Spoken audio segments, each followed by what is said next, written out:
Hey everybody, Chris here. I'm so excited today to share some special recipes with you. These are recipes that have inspired the flavors, scents of our new Poppy and Pout collaboration on some really awesome lip balms.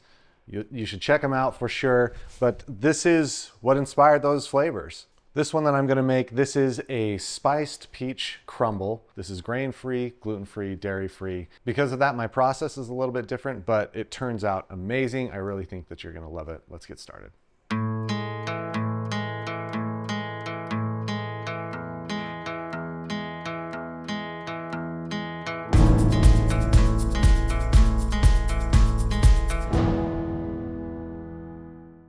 We're gonna start with 2 pounds of peaches. I'm using just frozen peaches because I make this all during the fall, and peaches are not in season in the fall.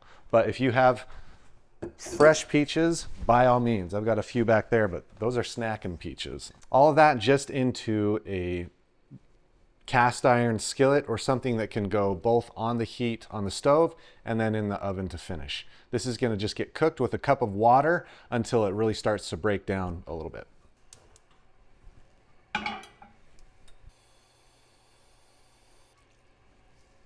As this is coming up to heat, I have a couple things that I'm gonna add to it. First of all, just a pinch of salt.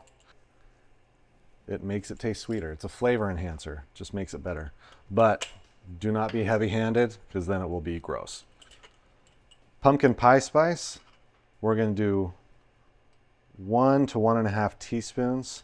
We have our thickener that we're gonna add here towards the end before it goes in the oven, and then our sweeteners. 1/4 cup each of maple syrup and coconut sugar. I have this on high right now. Bring it up to a boil. Since we're starting from frozen peaches, we want a little bit of oomph there at the beginning to get it up to temperature.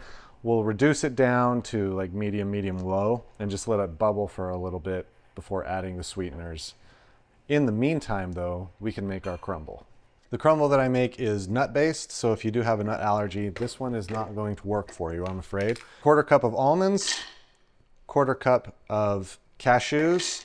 That will all get blitzed together till it's kind of a coarse texture, about like that.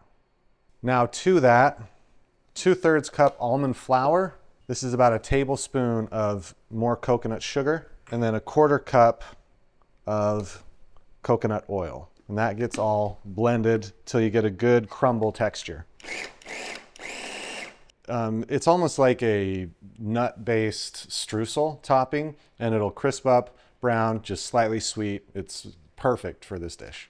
We've got this on high. Bring it up to a simmer and just kind of let it reduce for a little bit. And then in a couple minutes, once the peaches are starting to feel softer, we will add the sweeteners. So in with the 1/4 cup of coconut sugar, 1/4 cup of maple syrup. Let's stir that in.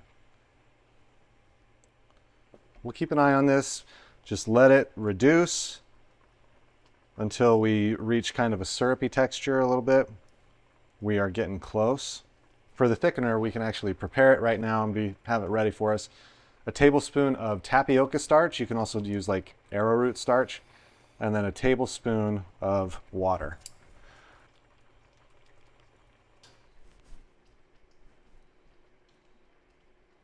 We have reached a more syrupy phase. Heat off. We're going to go in with the slurry.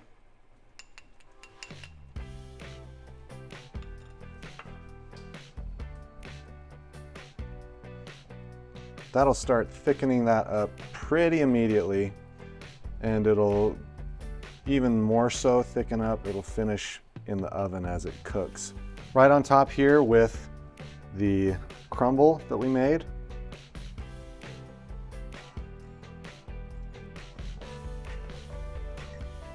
This is going to go right in the oven, baked at 400 on convection for about 7 or 8 minutes, and then broil for the final 2 to 3 minutes.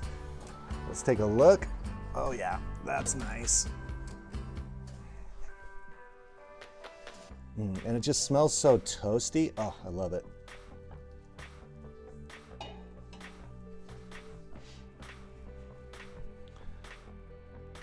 All the liquids in there are still very much moving around. This needs to rest, I would say at least 30 minutes, really let the temperature come down, and then you can break into it.